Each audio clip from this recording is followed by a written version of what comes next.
Em nome do Pai, do Filho e do Espírito Santo. Amém. Que Nossa Senhora e Nosso Senhor Jesus Cristo possam suprir as deficiências de minha exposição.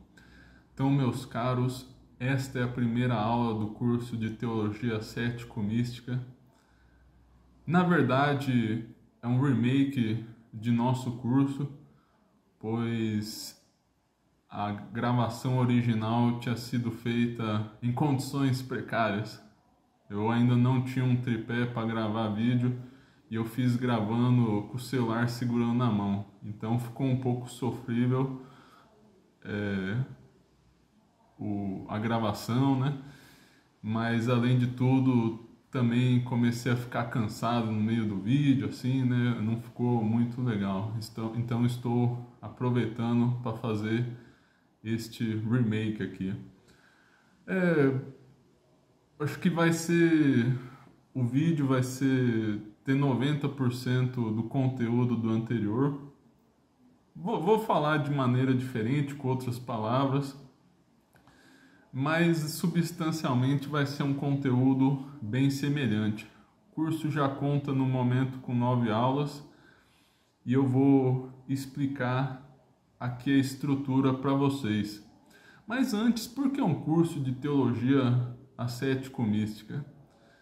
É um curso onde estudamos como se tornar santo e quais são os meios e métodos para se conseguir isso. Claro, depende da graça de Deus, mas Deus pede a nossa colaboração em nossa salvação e santificação. Daí que os autores e os santos ao longo dos tempos desenvolveram meios para se chegar à santidade. E também a teologia que envolve a santidade. Pois claro, né, não podemos iniciar um plano sem saber o que é santidade, quais são os princípios teóricos dela. Se bem que este curso aqui será bem prático, não falarei muito de teoria, mas a teologia cético-mística envolve isso, o que é a santidade e como chegar até ela. E para nos certificarmos da importância dessa meta, vejamos o que diz a Sagrada Escritura. Portanto, deveis ser perfeitos como vosso Pai Celeste é perfeito. Mateus 5, capítulo 5, versículo 48. Então Deus nos chama à santidade. E também São Pedro, em sua primeira carta, citando Levítico 19:2, diz: sede santos porque eu sou santo. Deus dizendo no Antigo Testamento, ou seja, ao longo de toda a Bíblia, toda a Sagrada Escritura, Deus nos chama à santidade. E também a Lumen Gentium garante isso. A nossa fé, vou ler aqui o trecho para vocês e comentar um pouquinho. A nossa fé crê que a Igreja, cujo mistério o Sagrado Concílio expõe, é indefectivelmente santa. Com efeito, Cristo, Filho de Deus, que é com o Pai e o Espírito Santo, proclamado o único santo, amou a Igreja como esposa, entregou-se por ela para santificar e uniu-a a si como seu corpo, cumulando-a com o dom do Espírito Santo, para a glória de Deus. Por isso, todos na Igreja, quer pertençam à hierarquia, quer por ela sejam pastoreados, são chamados à santidade, segundo a palavra do apóstolo. Esta é a vontade de Deus, a vossa santificação, citando a primeira carta a Tessalonicenses, capítulo 4, versículo 3. Esta santidade da Igreja incessantemente se manifesta e deve manifestar-se nos frutos da graça que o Espírito Santo produz nos fiéis. Exprime-se de muitas maneiras em cada um daqueles que, no seu estado de vida, tendem à perfeição da caridade, com edificação do próximo. Aparece de um modo especial na prática dos conselhos chamados evangélicos. A prática destes conselhos, abraçada sob a moção do Espírito Santo por muitos cristãos, quer privadamente, quer nas condições ou estados aprovados pela Igreja, leva e deve levar ao mundo um admirável testemunho e exemplo desta santidade. Então, comentando esse trecho, também com a autoridade do apóstolo São Paulo, esta é a vontade de Deus, a vossa santificação. Então, todos são chamados à santidade em todos os estados de vida, claro, em todos os estados lícitos, não há como se tornar um santo sendo ladrão, mas para dizer o seguinte: não é necessário ser padre, ser religioso, ser celibatário. Você, como uma pessoa casada ou com intenção de casar, pode se tornar um santo pai, uma santa mãe, também no seu serviço, seja qual for, desde que seja algo lícito em si mesmo, algo honesto, é possível se santificar em todos os meios. Essa doutrina, claro, ela disserta objetivamente sempre esteve na igreja, mas nem sempre foi muito claramente conhecida.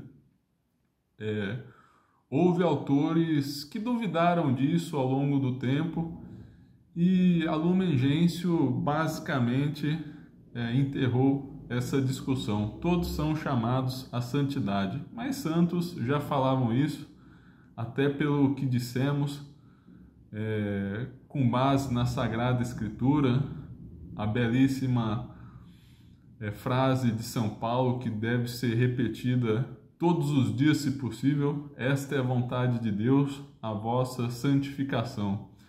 E claro, é mais fácil ser santo fazendo, por exemplo, os votos evangélicos que são mencionados aqui na Lumen Gentium, neste parágrafo que citamos, que aliás é o número 39, não havia falado antes, mas vocês podem conferir aí. Que no caso são os votos de pobreza, obediência e castidade, os 3 votos evangélicos, que é um estado de vida que tende à santidade. É muito importante notar também, obtive a informação que Santa Teresinha cria nisto, que se você não deseja ser santo, já cometeu pecado. Sim, já cometeu pecado venial, pelo menos. E ela diz isso para todas as pessoas mesmo. A santidade é uma obrigação nossa. E claro, é muito oportuno lembrar o que nosso Senhor Jesus Cristo disse em Mateus 22, versículo 37, respondendo à pergunta do mestre da lei. A pergunta era: mestre, qual é o maior mandamento da lei? E nosso Senhor Jesus Cristo respondeu: amarás o Senhor teu Deus de todo o teu coração, de toda a tua alma e de todo o teu espírito. Esse é o maior e o primeiro mandamento. Então, meus irmãos, no que consiste a santidade? Ser santo é amar, é o crescimento da caridade em nós, e a caridade em seu estado perfeito. Amarás o Senhor teu Deus de todo o teu coração. Vejam bem, isso é um mandamento da igreja. Então você é obrigado a buscar a santidade. É claro, você tem que tender esse estado. Não peca por ainda não ser santo, mas tem que buscar ardentemente isso. E Santa Teresinha dizia que era pecado venial não desejar a santidade. Já quem é religioso, que fez os votos evangélicos, se em algum momento deixa de desejar a santidade, deixa de tender esse estado, pecou gravemente, porque fez um voto diante da igreja de se tornar santo. Então, quem é religioso, consagrado, tem essa missão pública diante da igreja de buscar a santidade, né? E se você deixa de desejar isso, claro, não é obrigado a já possuir a santidade, mas se você não deseja isso, já pecou, já traiu o seu voto, né? A sua promessa diante de Deus. Então somos obrigados a sermos santos. E os autores, ao longo dos tempos, dividiram essa busca em 3 etapas, que serão a medula de nosso curso. Temos uma fase introdutória, apresentando os meios gerais de santificação. Já fiz esse vídeo. Fiz um vídeo também sobre meditação e exame de consciência. Meditação é uma das formas básicas de oração, muito importante. E as 3 etapas às quais eu me referia quando falava das etapas divididas pelos santos são, no caso, a via purgativa, via iluminativa e via unitiva. É a classificação mais universal e constante ao longo dos séculos para se auferir o crescimento espiritual e lhe dar diretrizes. Embora tenha havido outras boas divisões, a mais famosa delas são as 7 moradas de Santa Teresa, grande santa da igreja, chamada de Mãe dos Místicos, lá do século XVI. Ela recebeu uma revelação quanto às 7 moradas. Mas a outra divisão, via purgativa, iluminativa e unitiva, foi conhecida de todos os santos por todos os tempos, então essa é a mais comum. Os santos padres, ou seja, os santos autores da era patrística, dos primeiros séculos do cristianismo, já falavam dessas 3 vias, que às vezes são chamadas também de via dos iniciantes, dos progredidos e dos perfeitos. Em cada etapa, há uma estratégia de desenvolvimento. Claro, não é uma coisa muito rigorosa, há um foco em cada uma delas, mas de certa maneira os elementos de cada uma estão em todos, né? Isso vai ficar mais claro adiante, né? E a divisão de Santa Teresa, muitos autores até tentaram fazer um paralelo com essas 3 vias. É possível sim fazer esse paralelo, e a divisão de Santa Teresa tem um mérito que, como posso dizer, há uma periodização nessa divisão. Então, por exemplo, é bem conhecido, muitos dizem que na 4ª e 6ª morada há uma purificação especial da alma. Então vejam que há purificação ao longo de toda a vida. Na 4ª morada, a chamada noite escura. Os autores que fazem paralelo entre Santa Teresa e São João da Cruz, cada um tem sua individualidade, mas são bem próximos, e muitos autores associaram um ao outro, né? E colocaram a noite escura dos sentidos na 4ª morada e a noite escura da alma na 6ª. Então, na 5ª morada, um momento onde não há tanta purgação, não há tanto essa busca de purificação, mais o crescimento em virtudes. Então veja que há uma periodização. Você trabalha num tempo numa coisa, depois em outro momento trabalha em outra, mas depois você voltando ao que havia, você retorna ao que havia deixado para trás. É como se fosse um padrão de hélice, né? Avança um pouco, depois volta um pouco e vai progredindo. Então tem esse padrão interessante. Mas vamos nos focar na divisão mais clássica. E a fase purgativa é eminentemente ascética, caracterizada pela luta contra os vícios.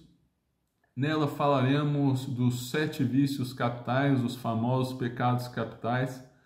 Já fiz 2 aulas, aliás, 4. 2 vícios já fiz sobre os pecados capitais e como combatê-los. No caso, a ira e a inveja. E com a respectiva meditação para combatê-la. Combatê-los, os vícios capitais. Nessa etapa aí, a bibliografia básica será o Tratado da Réplica de Evagrio Póntico, Vitória sobre os Vícios de Fulton Sheen. Também depois eu adicionei a Praxis de la Psicologia do Martim Echevarria, que fala dos vícios e virtudes. É um livro interessante sobre esse aspecto. E a Suma Teológica de nosso caríssimo doutor Angélico Santo Tomás. Essa bibliografia pode ser expandida ao longo do tempo, se Deus quiser. Também ao longo do curso, né, tem uma bibliografia geral que basicamente nos acompanhará em todas as aulas. No caso, serão os livros o Compêndio de Teologia Cética e Mística de Adolphe Tanqueray e a Teologia da Perfeição Cristã do Royo Marim. Esses 2 estão nos acompanhando durante todas as aulas. Também nos acompanharam bastante na etapa inicial, além das 3 vias. Voltando às vias, depois haverá a fase iluminativa marcada por um singular crescimento das virtudes infusas. São estudadas 7 virtudes, 4 cardeais, em sua versão infusa, porque há a divisão de adquiridas e as infusas, que possuem um paralelo umas com as outras, mas as infusas são elevadas pela graça. No caso, a temperança, a fortaleza, a justiça e a prudência. Platão, salvo engano, já distinguiu essas 4 virtudes, mas com o cristianismo, com a vinda de Cristo, chegamos a um novo patamar por meio da graça. Então essas virtudes adquirem um novo nível. E é delas, ainda mais nesta segunda versão, que vamos tratar na via iluminativa. Também a fé, esperança e caridade, as virtudes teologais próprias do catolicismo. E na via iluminativa há um grande progresso dessas 7 virtudes. Por fim, a via unitiva será marcada pelos 7 dons do Espírito Santo: o temor, piedade, fortaleza, conselho, inteligência, ciência e sabedoria. E os dons do Espírito Santo aperfeiçoam as virtudes. Vamos explicar isso mais adiante, a fundamentação teórica disso, mas as virtudes, embora sejam pela graça, elas são feitas de modo humano, ao passo, claro, há uma moção de Deus, mas também o homem está se movendo ali nas virtudes infusas. Mas com o Espírito Santo, com os dons do Espírito Santo, as virtudes alcançam uma modalidade divina. Então a pessoa realmente vira instrumento de Deus e age totalmente movida por Deus. Como diria São Paulo, já não sou eu quem vivo, é Cristo que vive em mim. Então a pessoa adquire uma perfeita conformidade a Cristo pelos dons do Espírito Santo. e são eles que vão nos guiar na via unitiva. Também decidi acrescentar algumas etapas aí. Antes de ir à via iluminativa, pretendo falar dos 3 inimigos do homem, os 3 inimigos da santidade, a dizer, a carne, o mundo e o demônio. Porque eu percebi o seguinte, claro, os autores sempre falaram desses 3 inimigos, mas eu pretendia não falar muito disso no curso, pretendia passar uma estrutura mais básica aí das 3 vias, mas hoje em dia é muito difícil o combate contra o pecado, os pecados capitais, todos os pecados na verdade, os pecados atuais também, e também o crescimento nas virtudes, porque nós possuímos uma mentalidade errada, por conta dessas 3 vozes que nos impedem de ouvir a voz de Deus. Para dar um exemplo básico nas virtudes, a humildade, que é considerada uma parte potencial da temperança, vamos ver isso com mais calma depois, as partes das virtudes, a humildade estará incluída desse modo. A humildade nos nossos dias é interpretada num sentido de baixa autoestima, de pusilanimidade, de fraqueza, mas não é isso. A humildade em Cristo é uma humildade que eleva. Como dizia Santa Teresa, a humildade consiste na verdade. E a verdade é que Deus quer que sejamos santos, como vimos no início do curso. Então Deus nos chama às grandes coisas. E se permanecemos acuados, acovardados, somos justamente arrogantes. Então veja bem, não desejar a santidade não só não é falta de humildade, como não desejar a santidade seria também arrogância. Sim, parece estranho, mas é isso. Então a humildade cristã requer uma grande alma, a magnanimidade, virtude da grande alma. E então há essa voz do mundo que julga a humildade como uma fraqueza. E também nos vícios, né? Essas desculpas, mas é muito difícil, eu não posso isso. Então tudo isso pesa, né? No caso, a carne seria o nosso corpo pedindo descanso ou prazeres. Também a voz do mundo, que no caso se trata das honrarias, da preocupação com os bens materiais, e o próprio diabo, né? A tentação do demônio, querendo que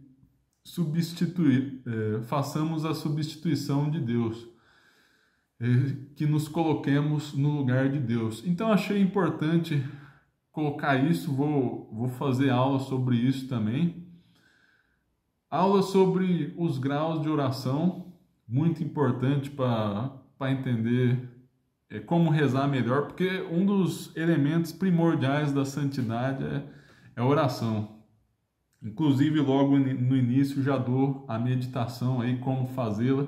Vamos seguir o exemplo de Santo Inácio, sua metodologia, até porque este curso eu comecei a dar umas formações na Congregação Mariana, até pegar a fita aqui. Congregação Mariana, se tiver uma próxima de sua casa, muito legal, tem essa fitinha azul, fazemos consagração a Nossa Senhora, essa fita representa o manto de Nossa Senhora e sua proteção sobre nós. Tem espiritualidade ignaciana, formado no século XVI, então tem essa abordagem dos exercícios espirituais de Santo Inácio, e devemos aprender mais a como meditar segundo Santo Inácio. Então, para dizer o seguinte, muito importante a oração, Mas ver também os graus de oração, até porque nos dons do Espírito Santo, por exemplo, o dom da inteligência e da sabedoria, e talvez da ciência já um pouco mais disputado, mas eles que nos fazem chegar ao grau da contemplação. Então, por meio desses dons é que contemplamos. Então, é muito importante conhecer esses estados mais elevados e também ver como fomentá-los por meio dos dons fomentar os dons do Espírito Santo. E é o círculo virtuoso. Você aumenta uma virtude ali, fomenta um dom do Espírito Santo ali, depois combate um outro pecado em outro lugar, e assim vai crescendo. E também é importante se aprofundar na oração para se dispor melhor às graças de Deus. Então é isso, a próxima aula já está no canal, são os meios de santificação. E é isso, meus caros. Curtam o vídeo, compartilhem, se inscrevam no canal, rezem por mim e até a próxima. E me perdoem as falhas na exposição. Então, muito obrigado, nosso Senhor Jesus Cristo, por essa oportunidade. Em nome do Pai, do Filho e do Espírito Santo. Amém. Então, só me esqueci de um detalhe, uma coisa que eu disse na aula original do curso e não disse nesta aula. O curso eu pretendo fazê-lo totalmente gratuito. Eu não pretendo nem sequer lançar uma plataforma de cursos no futuro, mas nunca se sabe. Mas este curso eu pretendo ir até o final com o que eu expus. Também uma outra parte que eu estou pensando em colocar, mas quanto a esta já não tenho certeza, que seriam as manifestações extraordinárias da vida espiritual, que seriam os dons de bilocação, milagres, mas daí tem uma importância secundária. Claro, são importantes na história da salvação, na providência de Deus, mas o mais importante é crescer na graça e no amor. Muitas pessoas fizeram milagres e estão no inferno hoje, ao passo que outras nunca fizeram e são grandes santas. Há muitos santos que nunca tiveram nada de extraordinário. Extraordinário assim no sentido do desenvolvimento da graça, porque o ordinário é crescer na oração, passar pela via purgativa, iluminativa e unitiva, e isso que é o ordinário, o que Deus pretende dar a todos. Já os milagres, Deus não promete a todos, pode ser que dê a alguns, mas nem sempre. Então, só para dizer o seguinte, quanto a este curso, eu pretendo fazê-lo totalmente gratuito. Talvez eu faça um livro sobre ele, mas no caso seria um aperfeiçoamento, uma revisão, colocando mais fontes. A estrutura seria essencialmente a mesma. Este curso seria um esboço do livro, eu apenas iria reescrever de maneira mais perfeita. Então fiquem tranquilos, se eu tiver disposição e Deus me der a força, vou até o final neste curso totalmente gratuito. Não vai acontecer de no meio eu falar assim para vocês, não, agora vocês vão ter que pagar para continuar vendo o curso. Não, é totalmente gratuito.